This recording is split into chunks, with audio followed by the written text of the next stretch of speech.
गोड़ लगतनी। और काल एगो बहुत खूबसूरत गाना हमारे रिलीज होखे वाला बा ग्लोबल म्यूजिक जंक्शन से। और आप सबके बता दी कि बहुत सारा गाना ग्लोबल म्यूजिक जंक्शन से हमारा वाला बा। एक वही ना माननीय राजकुमार सिंह जी जो कि मेरे बड़े भाई की तरह हैं, और हम लोगों ने बड़ी अच्छी अच्छी प्लानिंग भी की है आप सबके मनोरंजन के लिए। और बड़ी लेवल के गाना ग्लोबल म्यूजिक जंक्शन से भी, खेसारी म्यूजिक वर्ल्ड से भी आप सबको देखने को मिलेगा। और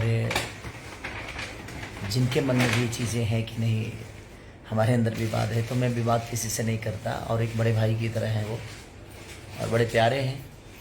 और उनके कंपनी से बड़ा खूबसूरत एक गाना मेरा आ रहा है, कल रिलीज़ हो रहा है, तीसरा लहर। अब वो तीसरा लहर क्या है आप सबको समझ में आएगा।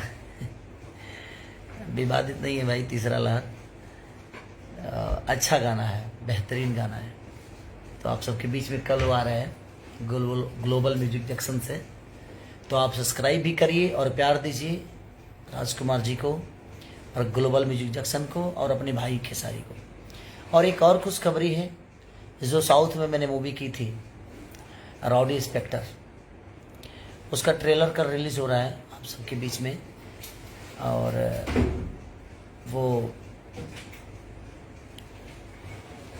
टीम कंपनी के